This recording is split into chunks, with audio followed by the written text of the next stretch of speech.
নমস্কার বন্ধুরা, দুলি রান্না এবং লাইফস্টাইলে সকল দর্শক বন্ধুদেরকে অনেক ওয়েলকাম জানাচ্ছি।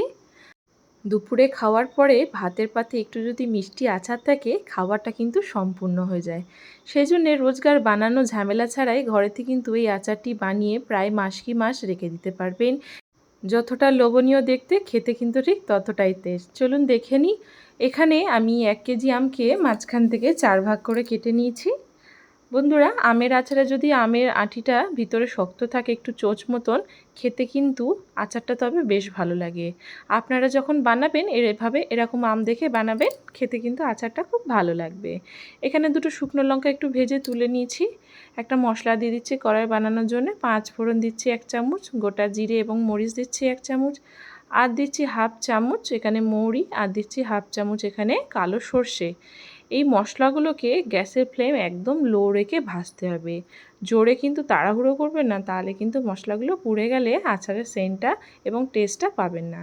এই পর্যায়ে শুকনো লঙ্কা ভাজা দুটো আরও অ্যাড করে দিলাম, দিয়ে হাতে সময় নিয়ে এটাকে আরও 1 মিনিট একটু ভেজে নিলাম। একটু হালকা লাল করে ভাজু করে নিলেই মশলার শুকনো গন্ধ ছাড়লে মশলাগুলোকে সব নামিয়ে নিতে হবে। বেশি ভাজার প্রয়োজন নেই। এবারে কড়ার পাত্রে আমি কিছু পরিমাণ সর্ষের তেল দিয়ে ফোড়ন দিচ্ছি, একটা দারচিনি আর 1 চামচ মতন 5 ফোড়ন। 5 ফোড়ন দারচিনিটাকে তেলের মধ্যে ভালো করে ভেজে নিতে হবে। 1 মিনিট ধরে একটু ভাজতে হবে গ্যাসের ফ্লেমটা লো রেখে। ভাজার পর একটা মিষ্টি গন্ধ ছাড়লেই এর মধ্যে কিন্তু সমস্ত আম যেগুলো কেটে রেখেছি একে একে সব এর মধ্যে দিয়ে দিতে হবে। এর মধ্যে ঘরোয়া কিছু বেসিক মশলা দিচ্ছি, হাফ চামচ হলুদ, আর দিচ্ছি স্বাদ মতন লবণ, আর আমি এখানে ছোট চামচে 2 চামচ লঙ্কার গুঁড়ো ব্যবহার করছি। যেহেতু আমার ঘরে ছোট বাচ্চা আচার খেতে খুব পছন্দ করে, সেই কারণে আমি একটু অল্প লঙ্কাই দিচ্ছি। আপনারা লঙ্কাটা আপনাদের পছন্দ মতন কম বেশি ব্যালেন্স করে বানিয়ে নিতে পারেন। এইভাবে সমস্ত মশলার সঙ্গে আমটাকে কিন্তু একটু কষিয়ে নিতে হবে। বেশি কষানোর প্রয়োজন নেই, সামান্য একটু কষিয়ে নিলেই হবে হাতে 1 মিনিট ধরে। এভাবে আমটা এখানে কিন্তু আমার কষানো হয়ে গেছে সম্পূর্ণভাবে। এবারে আমি আমটাকে ঢাকা দিয়ে সেদ্ধ হতে দেবো। ততক্ষণ মশলাটাকে আমি পেস্ট করে নিয়েছি।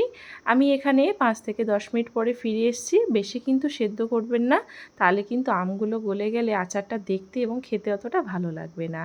এই পর্যায়ে আমি 1 কেজি আমের জন্যে 250 গ্রাম চিনি এখানে ব্যবহার করছি। মিষ্টিটা আপনারা আপনাদের পছন্দ মতন এখানে ব্যবহার করবেন। আপনারা চাইলে এখানে নলেন গুড়, যে পাটালি গুড় হয়, সেই গুড়ও ব্যবহার করতে পারেন। তাছাড়া চিনি দিয়ে যদি করতে চান তো চিনিও ব্যবহার করতে পারেন।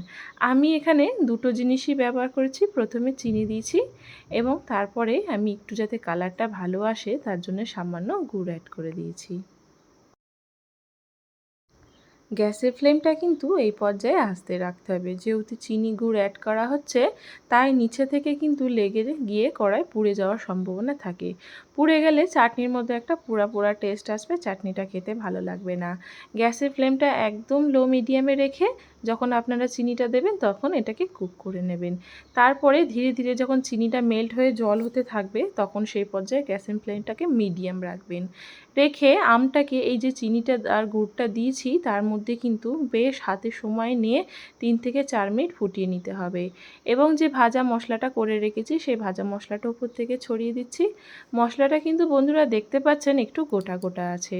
পুরো মশলাটাকে কিন্তু আমি এখানে পাউডার বানাইনি। মশলা একটু গোটা গোটা থাকলে মুখে পড়লে খেতে বেশ ভালো লাগে।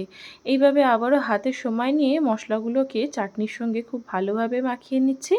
দিয়ে চাটনিটাকে আমি একটু 2 মিনিট ধরে আরও ফুটিয়ে নিয়েছি।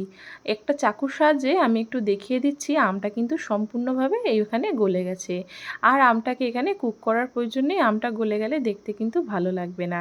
এই পর্যায়ে আমি গ্যাসের ফ্লেমটাকে কিন্তু এখানে বন্ধ করে দেব। আর এই যে জলটা দেখছেন কিন্তু এটা ঠান্ডা হয়ে গেলে একদম শক্ত জেলির মতন হয়ে যাবে। এবারে আমি গ্যাসের ফ্লেমটা বন্ধ করে দিচ্ছি এখানে। গ্যাসের ফ্লেম বন্ধ করে ঠিক 2 মিনিট পরেই ভিডিওটা দেখছো কতটা মোটা হয়ে গেছে।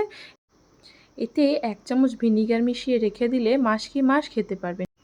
না রোদে দিতে হবে, না অন্য কোনো ঝামেলা। আশা করি ভিডিওটি ভালো লেগেছে। ভালো লাগলে একটি লাইক করবেন, কমেন্টে জানাবেন এবং চ্যানেলটিকে সাবস্ক্রাইব করে আমার পাশে থাকার অনুরোধ রইল। ততক্ষণ সকলে ভালো থাকবেন। টাটা।